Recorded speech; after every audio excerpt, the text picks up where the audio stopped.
جب یہ پیسہ باہر جا رہا تھا کسی نے کوشش نہیں کی روکنے کی.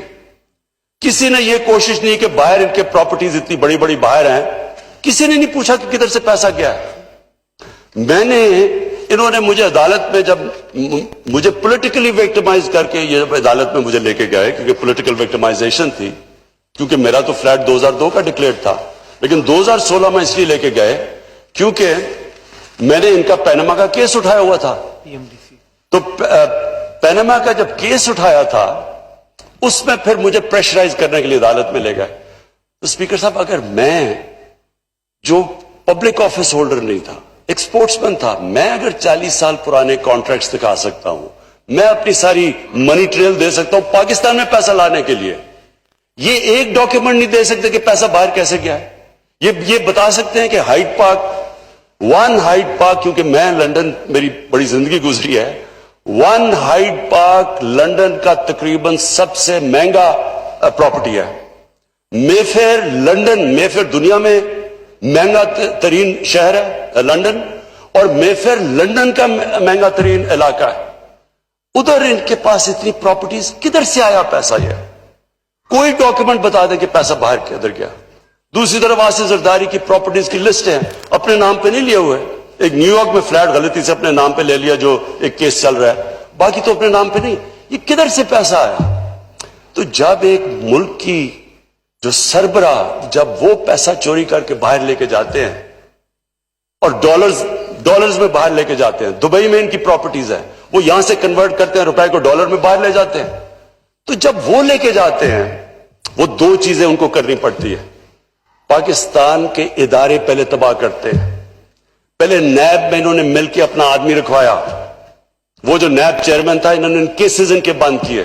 ہدایبہ پیپر مل اوپن اینڈ شٹ کیس تھا, اس کے اوپر اسحاق ڈار کی باقاعدہ صرف سٹیٹمنٹ نہیں ہے, اس نے بینک اکاؤنٹس دیے ہیں کہ جدھر جدھر یہاں سے پیسہ باہر گیا, نام دیے ہوئے اس نے.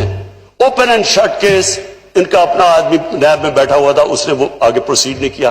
تو انہوں نے یہ جو 10 سال کے اندر 4 گنا زیادہ پاکستان کے قرضے بڑھے ہیں.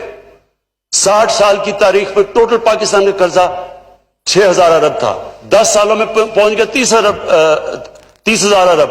ہمارا جو سب سے بڑا مسئلہ کیا بنا ہوا ہے, جو ہم نے ٹیکس کا پیسہ اکٹھا کیا پہلا سال, اس کا آدھا چلا گیا ان کے قرضوں کی قسطیں ادا کرنے پہ. ملک کدھر سے چلاتے ہیں؟ پھر ہمیں کہتے جی آپ قرضے لے رہے ہیں. اگر ہم قرضے نہ لیں تو ہم ملک کیسے چلائیں؟ آدھا تو جو پیسہ اکٹھا کیا ان کی قرضوں کی قسطوں پہ چلا گیا. اب جو ہم نے کرونا کی وجہ سے کم کلیکشن ہوئی, پھر ہمارا 1,000 ارب کم ہوا, تو 4,000 ارب اب جو اکٹھا کیا یہ سیکنڈ ایئر میں, اس میں سے 2,600 ارب وہ چلا جائے گا قرضوں کی قسطوں دینے پہ. تو اسپیکر صاحب بات یہ ہے کہ یہ کیسے ہو سکتا ہے کہ آپ نے 10 سال میں اس ملک کو بوجھ ڈال دیا, اس کا ملک کا جو قرضہ ہے وہ 4 گنا زیادہ بڑھا دیا, اور آپ جب بات کریں کرپشن کی تو کہتے ہیں پولیٹیکل وکٹمائزیشن ہے, کبھی کہتے ہیں کہ جی یہ بلیک میل ادھر کر رہے ہیں, کبھی پہلے انہوں نے بلیک میل اس پہ پہلے ہمیں کہا جی پہلے دن سے شروع کر دیا کہ جناب ہم مانتے ہی نہیں الیکشن کو, ہم کہہ رہے ہیں کہ کھولیں جو آپ چاہتے ہیں, بتائیں ہمیں کون سی. اس کے بعد بات ہی نہیں کی, اسمبلی نہ چلنے دیں, تقریر نہ کرنے دیں. یہ تو آج وہ ہے نہیں تو میں تقریر کر رہا ہوں, نہیں تو تقریر نہیں کرنے دیتے. تو یہ وہ لوگ ہیں جو ان کا انٹرسٹ ہی نہیں ہے پاکستان کا. دیکھیں نا, اگر جو اسمبلی کا سب سے بڑا کام ہے کہ پبلک انٹرسٹ کی حفاظت کرنا, تو کیا یہ پبلک کے انٹرسٹ کی حفاظت کر رہے ہیں؟ یہ تو اپنے جو لیڈرز کی چوری کیے ہوئے پیسے کی حفاظت کر رہے ہیں. ان کا تو انٹرسٹ ہی الٹا ہے پاکستان سے. جو پاکستان کا انٹرسٹ ہے, پاکستان کا تو انٹرسٹ ہے کہ یہ چوری کیا ہوا پیسہ واپس ہے.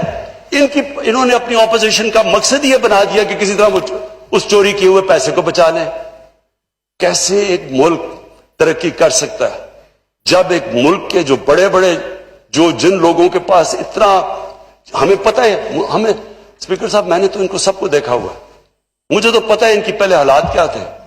مجھے تو پتہ ہے یہ جس طرح آپ جو دیکھ رہے ہیں اسحاق ڈار کو دیکھیں, اسحاق ڈار ایسے لگتا ہے کہ اس کے باپ کی سائیکل کی دکان نہیں تھی, مے فیئر میں کوئی مرسیڈیز کا شو روم تھا.